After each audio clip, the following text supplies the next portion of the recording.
Welcome to wellness yoga and exercise. আজকে আমি করছি উজ্জায়ী প্রাণায়াম, যাকে ওশান ব্রেথও বলা হয়।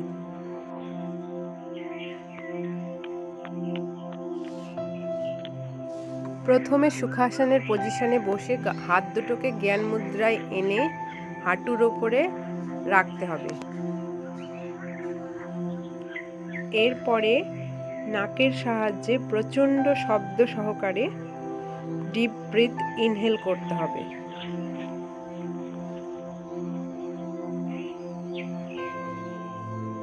যতটা লাংস ক্যাপাসিটি ততটা ইনহেল করে কিছুক্ষণ থেকে তারপরে ধীরে ধীরে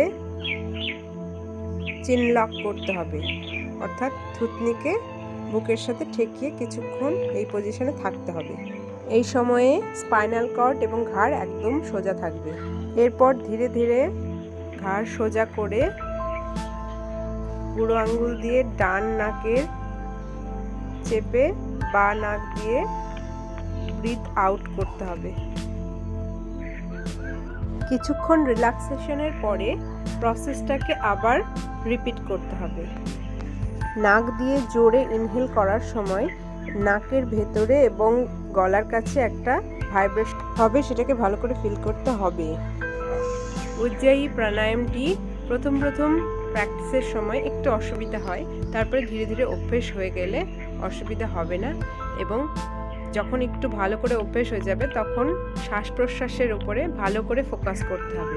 অর্থাৎ নাক দিয়ে যখন আমরা শ্বাসটা জোরে গ্রহণ করব, তখন যদি 5 কাউন্ট করে গুনি এবং নাক দিয়ে শ্বাসটা ছাড়বো, তখনও 1 থেকে 5 অবধি কাউন্ট করে ধীরে ধীরে ছাড়তে হবে।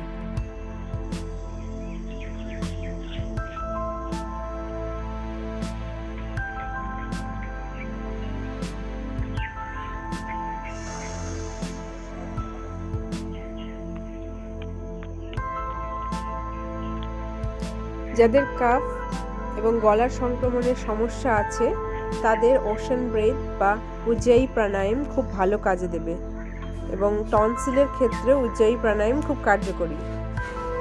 যাদের মুড সুইংয়ের সমস্যা আছে এবং যারা নাক ডাকে তাদের ক্ষেত্রে এই আসনটি খুব কার্যকরী, এবং থাইরয়েডের সমস্যায় এই আসনটি রামবাণের মতো কাজ করে। এই প্রাণায়ামটিকে 5 থেকে 6 বার অভ্যেস করার পরে ধীরে ধীরে নিজেকে রিল্যাক্স করতে হবে।